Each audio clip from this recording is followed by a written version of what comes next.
This episode was initially planned with a very different title, something like Silly Comments MAGA Supporters Have Sent Me.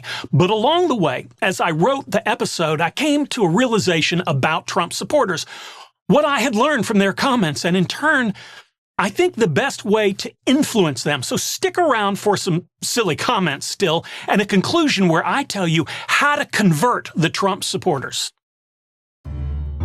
Welcome to the Sky Pilot podcast that explores questions of faith, spirituality, and religion. I'm Dan Matthews, and I don't have all the answers, but I do enjoy the questions.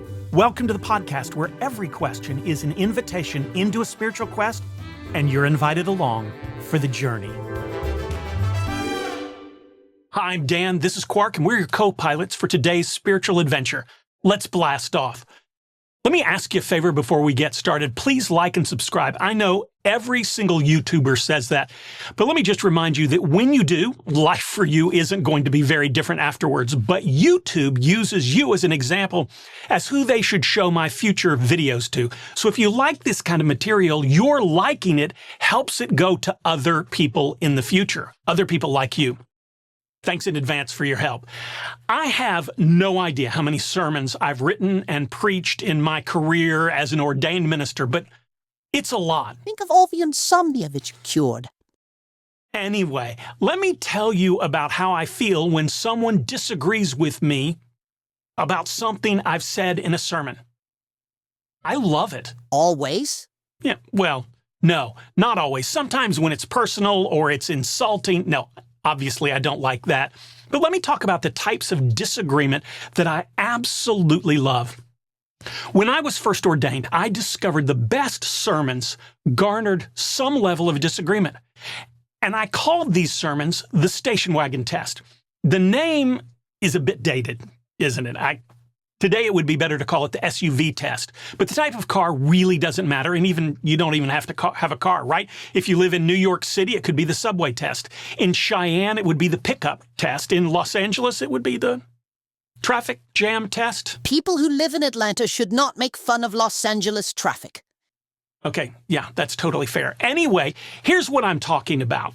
Someone from a family comes up to me sometime during the week after I preached on Sunday and says something like this. I am really sorry to tell you this, Dan, but we did not agree with your sermon on Sunday. I often will go, we? Yeah, our family talked about your sermon the whole way home in the car or the station wagon and decided that you missed a major point. Or maybe they say, we just think you headed in the wrong direction, or you should have added a different piece of scripture. And here's why. So the station wagon test is this. Did it make people talk or think about what they believe on the way home or even later in the week? Look, in all honesty, I would always rather preach a sermon that you disagree with, but makes you think and causes you to spend time thinking about what you believe over a sermon that everyone listened to and thought, yeah, the whole time I was preaching, but it doesn't cause them to think or even remember the message 10 minutes after it's over. So let me tell you something about my videos.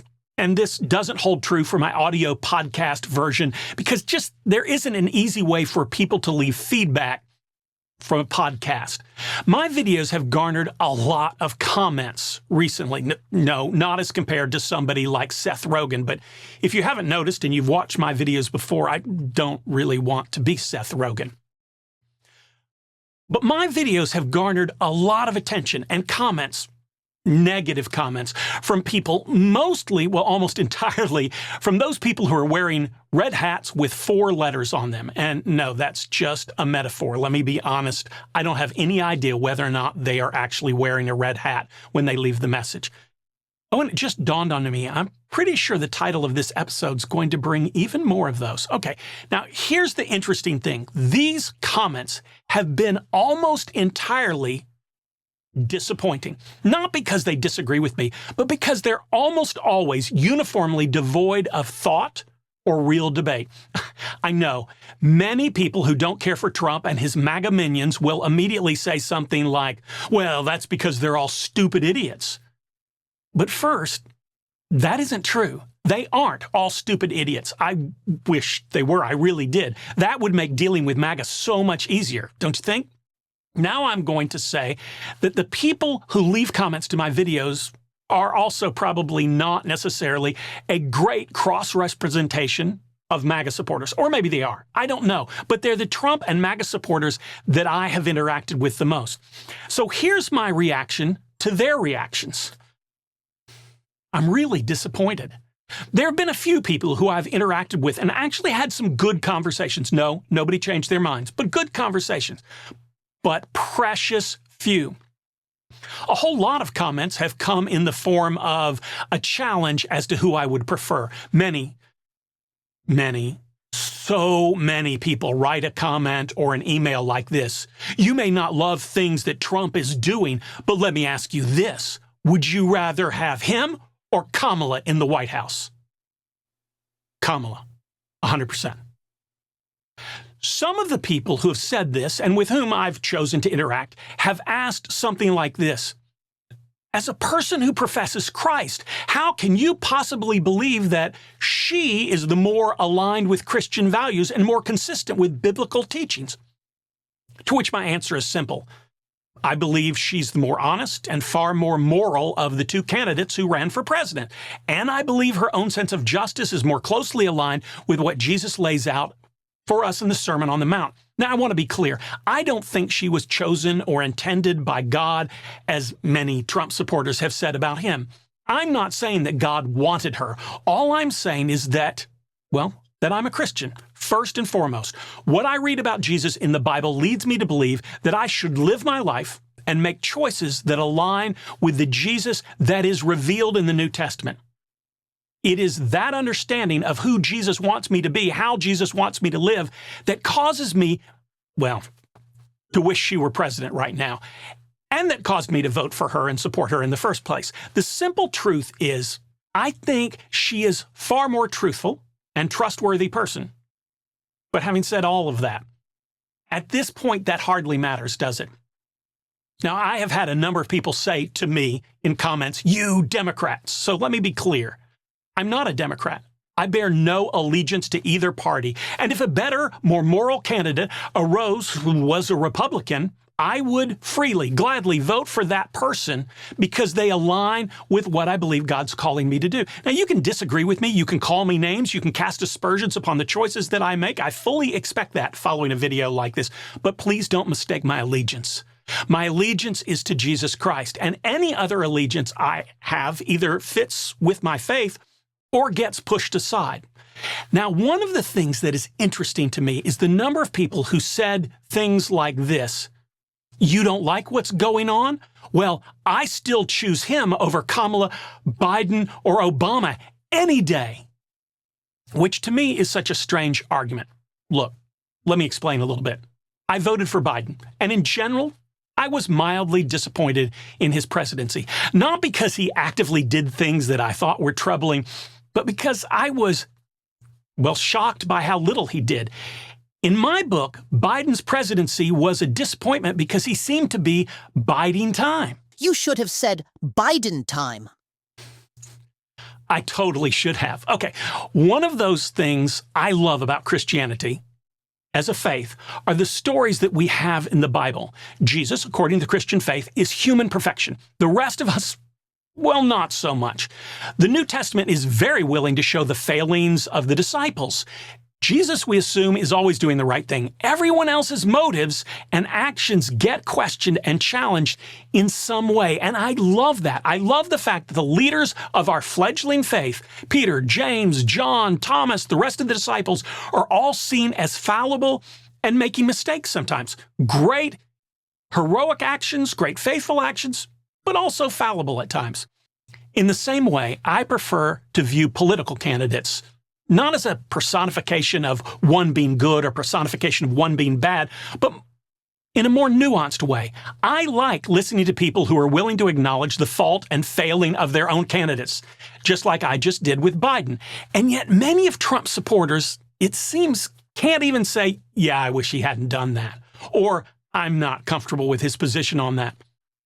But my point here is that I was kind of disappointed in Biden, but I never spent a moment comparing him to Trump during Biden's presidency. Because once Biden had won, once you are president, once you have won, then your thoughts no longer need to stand up in comparison to the person who was your opponent.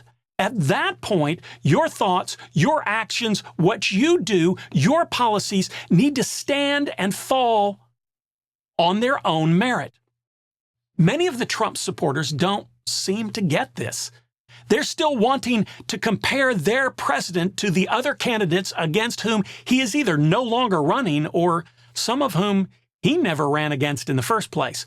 The only thing that I can think of is that they feel their policies are indefensible. So they fall back on the argument like, well, you might not like Trump, but we could have Kamala. And Kamala is a woman. And yes, I've gotten a lot of that comment in several different forms. So today I already have some, I'm going to share a couple of their comments. Not because the ones that I'm going to share are outliers, but because they're fairly typical. And I think they offer some insight that will be helpful in our conclusion at the end. So stick around. Probably the most common comments that I've received are in the "he won, you need to get over it" category. Here's an example. Still upset that he won? Boo-hoo. Do you think he's even mildly aware of the self-ridiculing irony held within his comment? No, absolutely not in the least. It reminds me of another Trump supporter who called me out because I wasn't being nice. Jesus said to be nice to each other was his point. The things I say about Trump are not complimentary. They aren't nice. So I am, by definition, a false prophet. Says the person who follows Donald Trump, the walking embodiment of only saying nice things. Fair point. There are a fair number of rambling and disjointed diatribe posts that don't really make the point that they think they are making, but certainly take stabs at the groups that frighten them. Like this one. You can't be a Democrat these days and be religious. I'll prove it. Can a man get pregnant? How many genders are there? How many votes did Kamala get in the primaries? Men and women's sports is good or bad? Thou shalt not lie. Now answer. My point has been made. I definitely think a point was made, but perhaps not the one he hoped. There are compliments also that are paid to me in some of these that, well, I guess they aren't intended to be compliments, but I take them that way. How much are they paying you?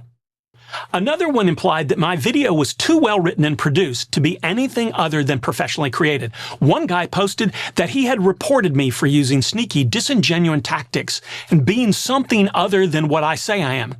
I've had a fair number of people accusing me of getting support or being sponsored, by outside agents of some sort. Well, at least all of Trump's social media support comes from within the United States, right? Oh, yeah.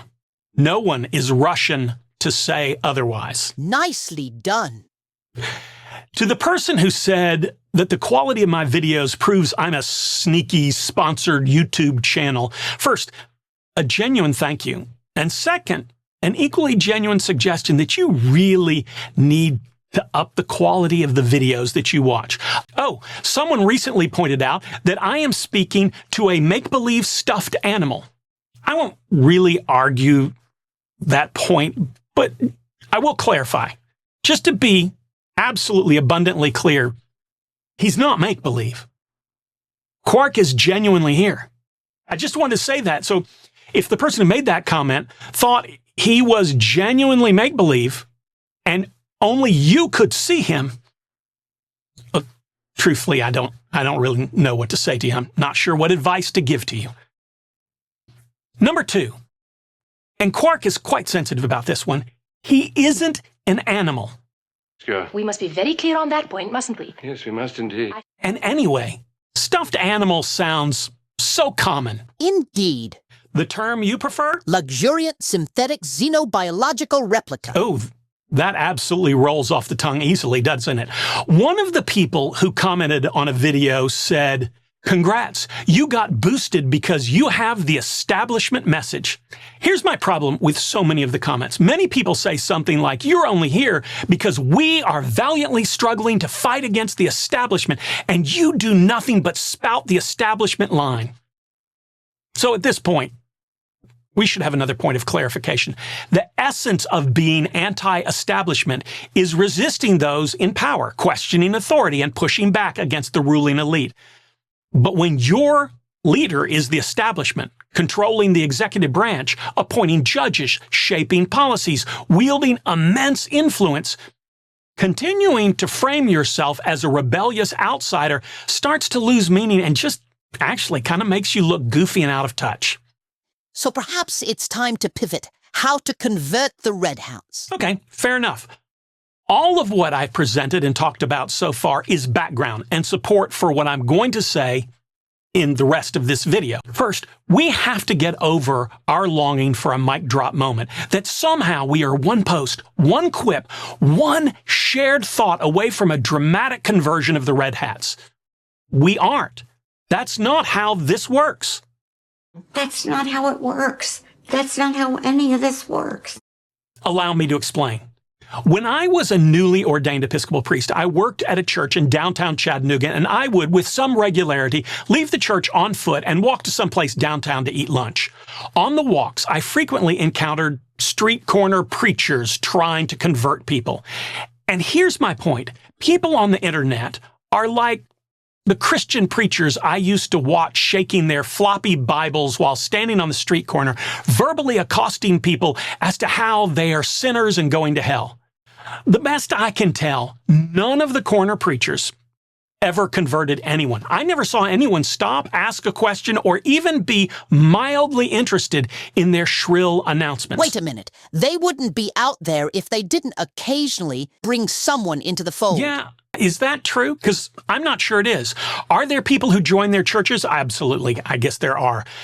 But I question very much whether or not anyone who was not already looking for a change of life and a change of belief was ever converted by that preaching.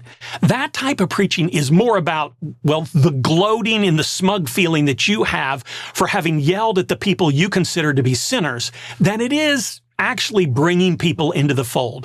So I know that every single one of us who's appalled by Donald Trump and his minions of chaos, when we post a meme on the internet, we're so impressed by the persuasiveness of its argument and by our own moral superiority that we are just certain there will be hundreds of MAGAites who change their ways. But just like shaking that floppy Bible and screaming doesn't actually change anyone's heart and mind, nor does the biting wit of your meme. Now, I still think that those types of communications have their place, but they just don't do what we think they do. And we should probably post a lot fewer of them. Now, I'm going to share the adage most often quoted by my wife in our marriage and in our lives. She loves this saying and uses it many times. Never try to teach a pig to sing. It's a waste of your time, and it annoys the pig.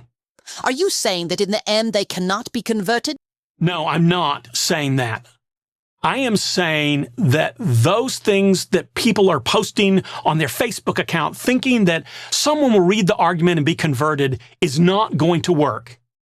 Ever. There is, though, a far easier and more effective method.